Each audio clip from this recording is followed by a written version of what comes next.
V vsega 10 letih se je število rudarjev v zasavskih rudnikih prepolovilo. Od nekaj več kot 8000 na dobrih 4000 zaposlenih. Revirji so postali eno najbolj obubožanih delavskih središč v Sloveniji. To se je zgodilo v času svetovne gospodarske krize pred 60 leti.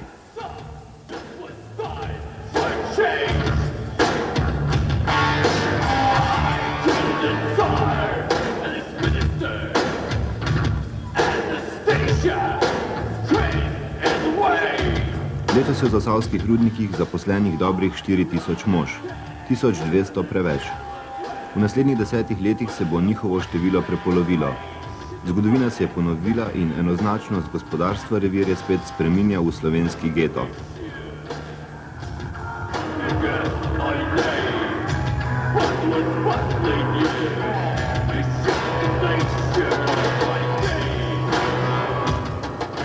Število delovnih mest se je v enem letu zmanjšalo za približno 1000. Na prisilnih dopustih je naslednja skupina 1000 ljudi. Na zavodih je prijavljenih več kot 1000 ljudi.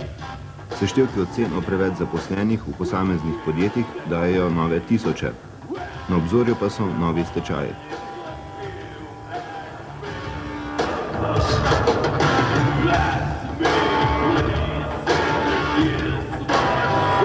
Okolje je uničeno, obolevnost in umrljivost sta večji, tu je največ samomorov, vrhunski šport je potonil, v šolah pripravijo manj malic in kosil. V zadnjih 10 letih ni bilo ustanovljeno niti eno srednje ali večje podjetje. Za vse več vrati podrti v kolonijskih naseljih, pa tudi v novejših stanovanjih, pa se živi revščina in pomankanje, mizerija, o kateri ljudje govore neradi. Vi ste mati 4 otrok brez zaposlitve. Dobivate kakšno socialno pomoč? Ja, dobivam doklade in pa socialna pomoč v majhnem znesku, ko pride razlika. Koliko je te socialne pomoči, če bi jo sešteli? Ja, povprečno 2 milijardi 800 dinarjev. Pa mož je zaposlen? Ja, mož je zaposlen, vendar dobiva minimalno plačo. Nas je pa preveč in se težko preživljamo. Imate kakšne možnosti, da dobite zaposlitev? Ja, zaenkrat ne, ker imam pač tak poklic, je presežek delavcev. Z oblačili vam pomaga tudi Rdeči križ. Bi drugače lahko oblekli otroka? Mislim, problem je, ne? Otroci pač zrastejo, oblačila, ti ostajajo doma, ne? In jaz sem se odločila, da sprejmem pomoč, ne, od Rdečega križa in mi veliko pomeni, ne? Ker oblačila so draga in tudi ne gre, ne? 4 otroke. Težko je, ne?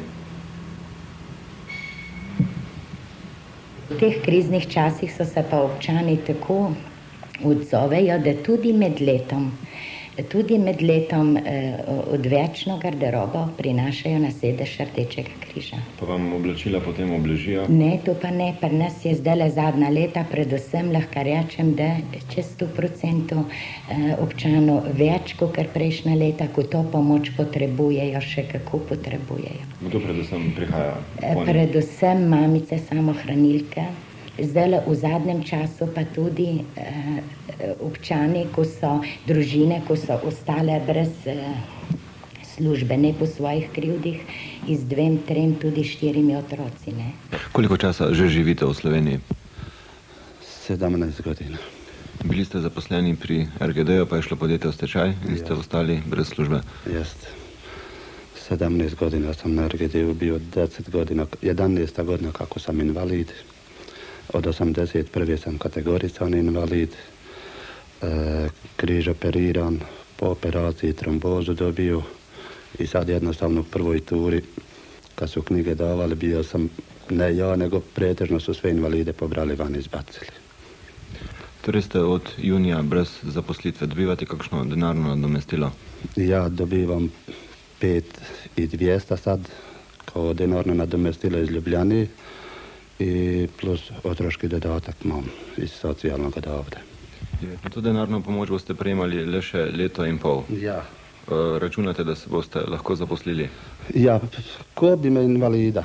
Recimo sad, jedino šansa je, ukoliko bi se RGD oporavila samo za njega oporavka, koliko se vidi, ili hoće biti ili neće, a drugo, da bi me koja druga firma kao invalida primila, to ne vjerujem.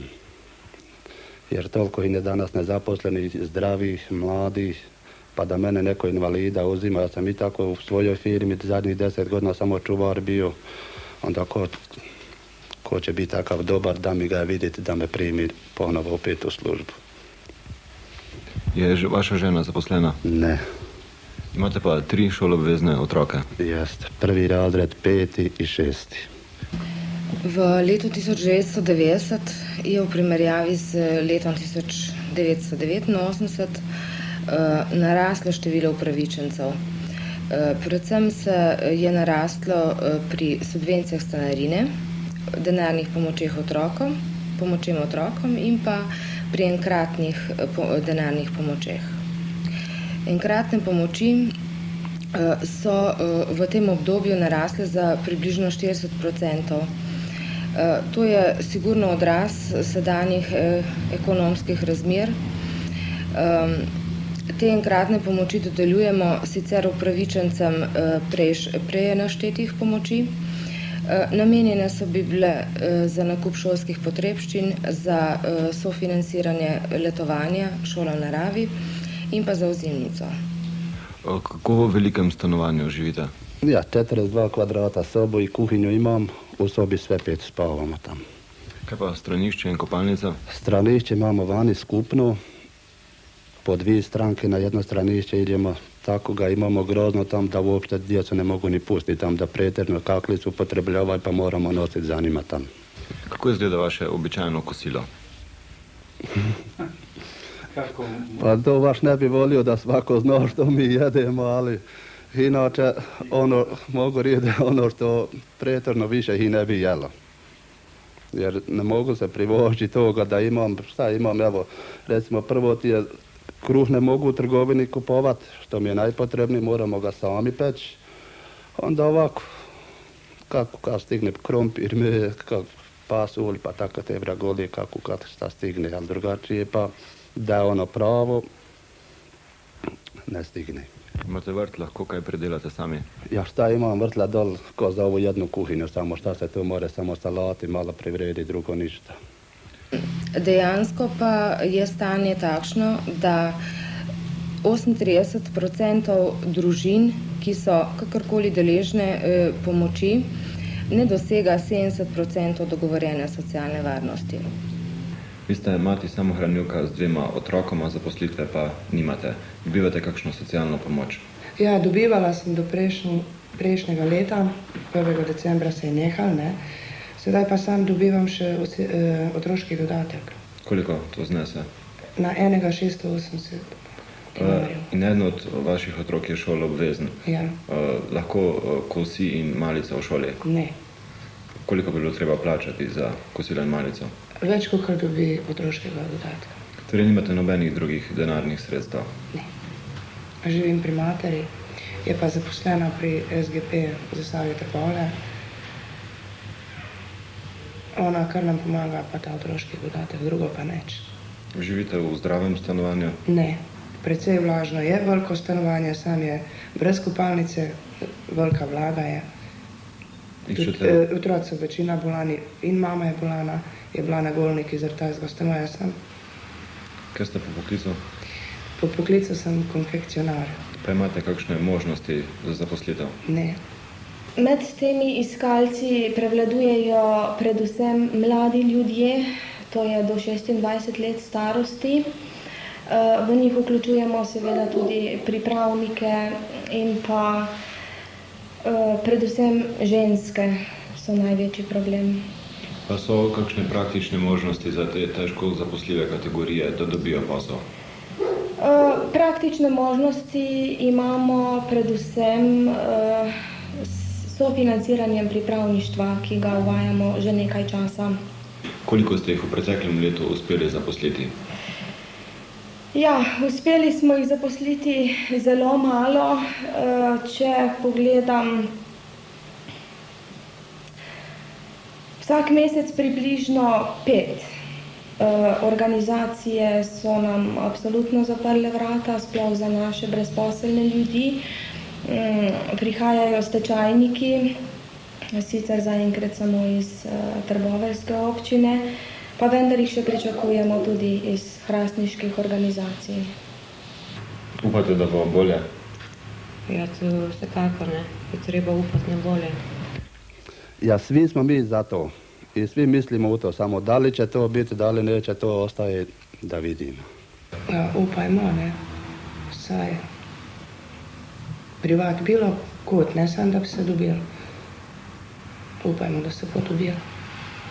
Ker nucam službo, imam 2 otroka, ne. Res je, da so v Zagorju razpisali obveznice, da so jih posnemali v Trbovljah, da so rudniki iz svojih najboljših mož oblikovali sektor za prestrukturiranje in alternativni razvoj. Da bi ozelenelo, pa bi Zasavje rabilo veliko dobrih programov, veliko denarja in veliko ustvarjalnih ljudi. Veliko tistega torej, kar je navajeno iz Zasavja predvsem bežati.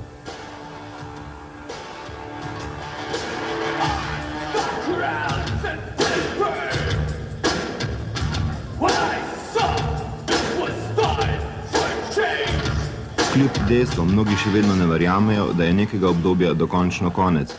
Občinske oblasti so doslej predvsem terjale, naj jim republika zdaj plača tisto, česar ni plačala v preteklosti.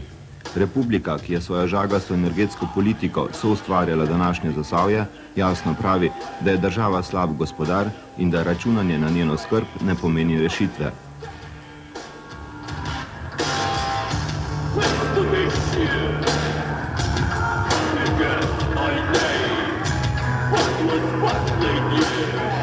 Rudarji so julija v jamah gladovno stavkali 72 ur, avgusta niso iz jam prišli 5 dni.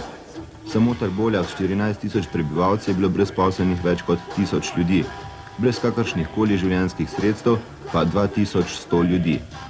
Zanje so pri Banovini ustanovili posebni bednostni fond. To je bilo leta 1934.